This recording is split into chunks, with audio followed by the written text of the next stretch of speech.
నాగర్ కర్నూలు జిల్లా కోడేరు మండలం పసుపుల గ్రామ సమీపంలోని గుట్ట దగ్గర చిరుతపులి సంచారం కలకలం సృష్టించింది. జొన్నల బోగడ జలాశయం చుట్టుపక్కల చిరుతపులి సంచరిస్తుందని అటవీ అధికారులకు సమాచారం అందించారు రైతులు. దీంతో అటవీ శాఖ అధికారులు పసుపుల గ్రామానికి చేరుకుని పరిశీలించారు. చిరుతపులి సంచారం ఆనవాళ్లు ఏమీ లభించలేదని తెలిపారు. చిరుతపులిని ప్రత్యక్షంగా చూసినట్లు రైతులు అటవీ శాఖ అధికారులకు తెలిపారు.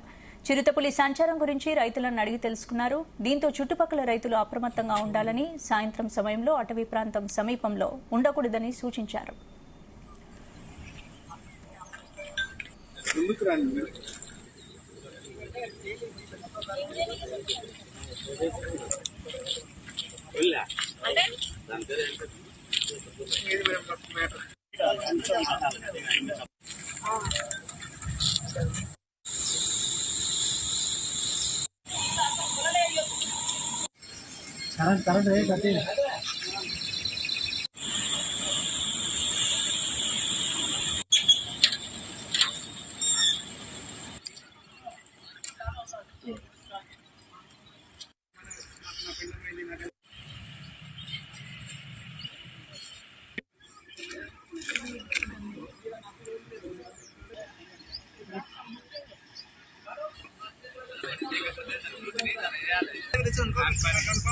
బోగడ రిజర్వాయర్ నందు చిరుత సంచారం జరుగుతుంది అని అధికారులు తెలిపిన సమాచారం మేరకు ఇక్కడికి వచ్చి మేము తనిఖీ చేయగా రైతులను ప్రజలను అడిగి చూడగా నిజంగానే చిరుత సంచారం ఉంది అని తెలిసినది.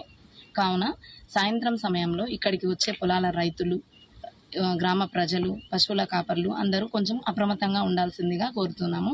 అడవి ప్రాంతంలో తిరగకూడదు, చిరుత సంచారం ఉంది అని హెచ్చరిస్తున్నాము. మాకు పాదముద్రలు ఎటువంటి ఆనవాళ్ళు ఏం దొరకలేదు, కానీ రిజర్వాయర్ సరిహద్దులో 20 కుక్కలు ఉండేటివి అని తెలిపారు. అవి ఇప్పుడు 2-3 మాత్రమే ఉన్నాయి.